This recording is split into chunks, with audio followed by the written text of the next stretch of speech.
Thanks, Mr. Chairman. Question for both of you. What weapon systems does Ukraine need and need the most and need the soonest that they don't have? What they've asked for, Senator, is long-range fire capability, and we're providing that, as you've seen, with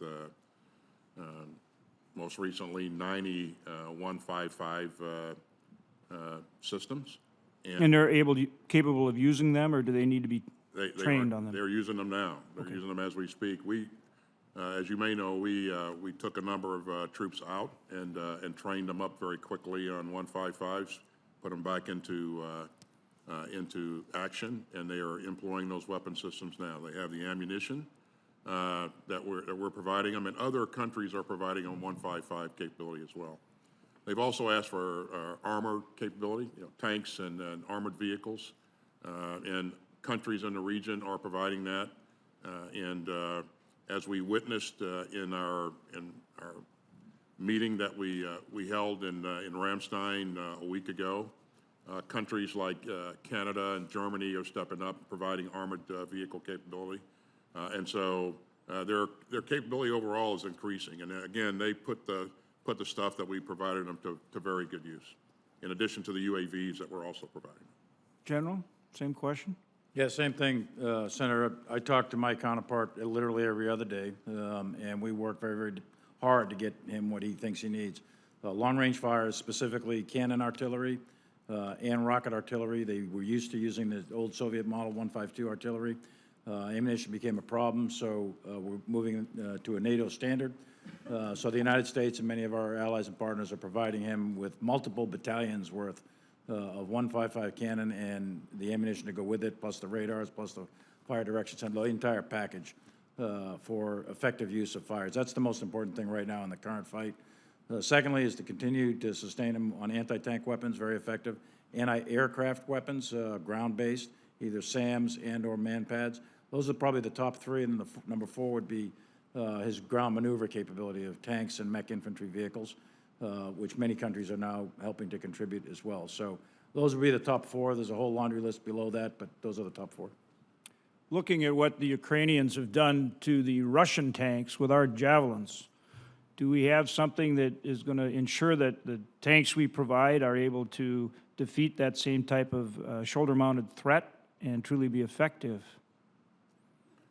The tanks that have been provided to them, Senator, have been tanks that they're accustomed to using, and that they have the maintenance capabilities to maintain. So we've seen tanks, a number of tanks being provided by countries like Poland and others that are in the neighborhood, and again,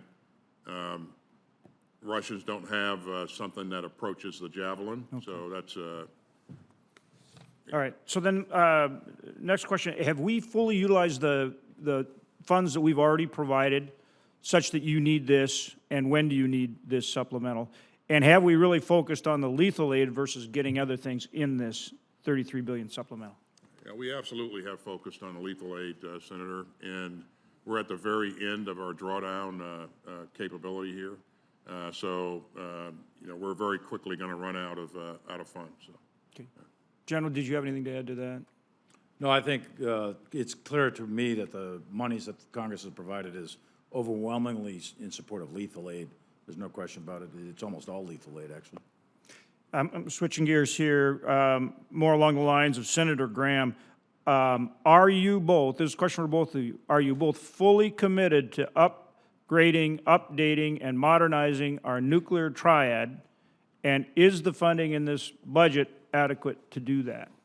$34 billion allocated to that effort in this budget. And yes, Senator, I am absolutely fully committed to modernizing the triad.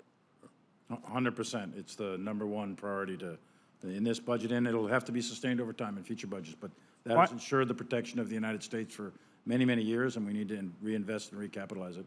It's #1. Thank you. I appreciate that and agree 100%. Final question.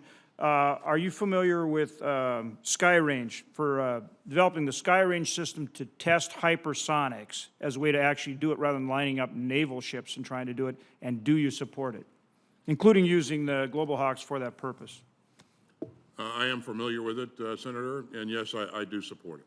And again, the Air Force will continue to work to make sure that the right capabilities are in place to support that effort. Same. Thank you. Appreciate it.